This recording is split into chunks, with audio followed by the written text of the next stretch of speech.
കൂട്ടുകാരെ, നമുക്കിന്ന് കൊതുകിനെ തുരത്താനുള്ള വഴി എങ്ങനെയെന്ന് ഞാൻ പറഞ്ഞുതരാം. ഞാൻ ചെയ്യും പോലെ ചെയ്താൽ കൊതു ആ പരിസരത്ത് വരില്ല. നമ്മൾ ചെയ്യണത്, ഞാനാണെങ്കിൽ ഇതാ ഈ ആടലോടം നട്ടു വച്ചിട്ടുണ്ട്. ആടലോടം മരുന്നാണ്. മരുന്നെന്ന് പറയുമ്പോൾ നല്ല കയ്പ്പാണ്.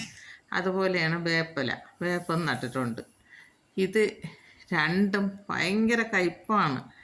ഈ വേപ്പിലയും ആടലോടം ഇത് രണ്ടും ഞാൻ ഒടിച്ചുകൊണ്ട് വെച്ചിട്ടുണ്ട്. അത് ഈ ആടലോടം ചുമയ്ക്ക് പറ്റിയ മരുന്നാണ്, പക്ഷേ ഇട്ട് കുടിക്കുമ്പം കഴിക്കും. ഇത് രണ്ടുമാണ് ഞാൻ കൊതുവിനെ തുരത്താൻ വേണ്ടി ഒടിച്ചുകൊണ്ട് വെച്ചേക്കുന്നത്. ഇത് ഉണക്കി ഞാൻ ഇട്ടേക്കണം, അല്ലെങ്കിൽ പച്ചയ്ക്കായാലും ഞാൻ ഇട്ടേക്കും. ഈ തൊണ്ടിൽ അടുപ്പിൽ തീ എത്തിക്കുമ്പോൾ ഇത്തിരി കനൽ കോരി വെച്ചിട്ട് ഇതിൻ്റെ ഇല കൂടെ പരച്ച് അതിൻ്റെ പുറത്ത് വയ്ക്കും. എന്നിട്ട് വേറൊരു തൊണ്ടും കൂടെ എടുത്ത് വയ്ക്കുമ്പോൾ ഇതവിടെ ഇരുന്ന് പോഞ്ഞിരിക്കും.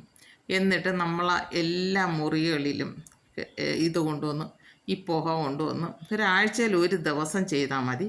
കൊതു പിന്നെ ആ പരിസരത്തോട്ടേ വരില്ല.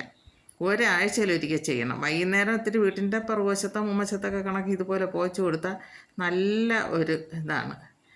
എൻ്റെ ഈ വീഡിയോ എല്ലാവർക്കും ഇഷ്ടമായെങ്കിൽ ലൈക്ക് ചെയ്യണം, ഷെയർ ചെയ്യണം.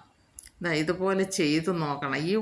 ഈ ഇലയൊക്കെ ഇത്തിരി പറിച്ച് കൊണ്ടിട്ടിരുന്ന വാടി കിടക്കുമ്പോൾ ഇടയ്ക്കിടയ്ക്ക് ചട്ടിയിലായാലും നമുക്ക് പോച്ച് എടുക്കാം.